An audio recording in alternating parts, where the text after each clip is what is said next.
Assalamualaikum warahmatullahi wabarakatuh. Perkenalkan, saya Octavia Dian Anditasari dengan NIM K71212117. Dalam video pembelajaran ini, saya akan menjelaskan materi perpindahan kalor yang ada di lingkungan sekitar kita. Sebelum kita mempelajari tentang jenis perpindahan kalor, perlu kita ketahui terlebih dahulu mengenai pengertian kalor. Apakah yang disebut dengan kalor? Kalor merupakan energi panas yang dapat diterima atau dilepaskan oleh suatu benda. Lalu, dari manakah kalor berasal? Sumber kalor atau energi panas terbesar di bumi adalah matahari. Selain matahari, sumber kalor atau energi panas lainnya adalah api. Pernahkah kamu membantu ibumu memasak sayur sop? Tahukah kamu mengapa api pada kompor dapat memanaskan air yang berada di dalam panci sehingga sayur yang ada di dalamnya menjadi matang? Ketika memasak sayur sop, panas yang dihasilkan dari api kompor berpindah ke dalam panci. Kemudian, panas tersebut berpindah lagi ke dalam air, sehingga air mendidih dan sayur yang ada di dalamnya menjadi panas dan matang. Peristiwa itulah yang membuktikan bahwa panas dapat berpindah. Perpindahan kalor dibedakan menjadi 3 cara, yaitu yang pertama adalah konduksi, yang kedua konveksi, dan yang ketiga adalah radiasi. Untuk mengetahui perbedaan antara ketiga cara perpindahan kalor tersebut, simaklah penjelasan berikut ini. Perpindahan kalor secara konduksi. Konduksi adalah cara perpindahan panas melalui zat perantara seperti benda padat. Perpindahan kalor secara konduksi disebut juga dengan perpindahan kalor secara hantaran, yaitu perpindahan kalor tanpa memindahkan zat perantaranya. Pada peristiwa perpindahan kalor secara konduksi, yang berpindah hanya energi kalornya saja. Contoh peristiwa konduksi. Yang pertama, ketika besi yang salah satu ujungnya dibakar pada api lilin, lama-kelamaan pada ujung lainnya ikut terasa panas. Hal ini disebabkan karena besi adalah konduktor, sehingga kalor pada api dapat berpindah melalui besi.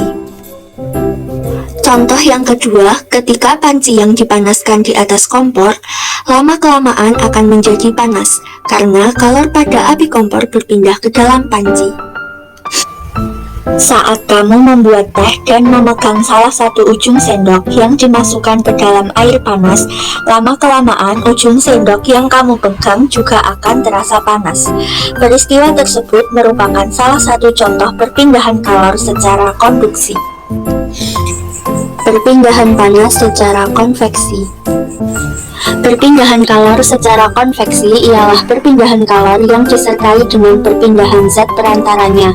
Umumnya, peristiwa perpindahan kalor secara konveksi terjadi pada zat cair dan gas.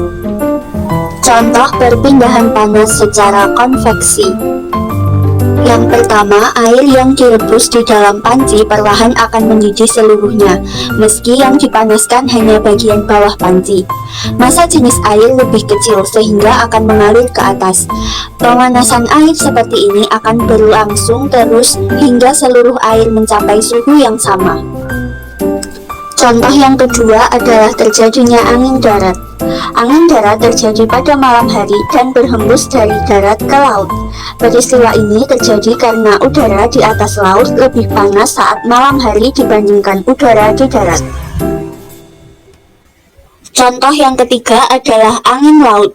Angin laut terjadi pada siang hari dan berhembus dari laut ke darat. Ini terjadi akibat muatan panas di darat lebih tinggi daripada di laut saat siang hari, sehingga udara di darat naik diganti udara di atas laut.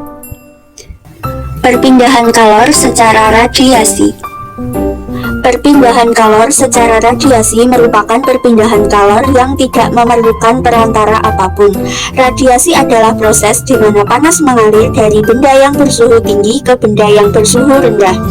Bila benda-benda itu terpisah di dalam ruang hampa di antara benda-benda tersebut. Contoh perpindahan kalor secara radiasi. Yang pertama, saat kita berada di dekat api unggun, tubuh kita akan merasakan hangat.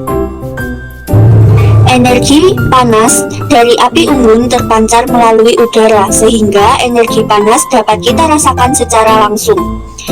Inilah yang disebut dengan radiasi. Yang kedua, panas matahari mampu sampai ke bumi. Hal ini terjadi karena panas matahari dipancarkan ke segala arah melalui gelombang elektromagnetik. Kesimpulan: konduksi adalah cara perpindahan panas melalui zat perantara seperti benda padat. Kemudian, konveksi adalah perpindahan kalor yang disertai dengan perpindahan zat perantaranya. Dan yang terakhir, radiasi adalah perpindahan kalor yang tidak memerlukan perantara apapun. Sekian video pembelajaran mengenai perpindahan kalor di sekitar kita.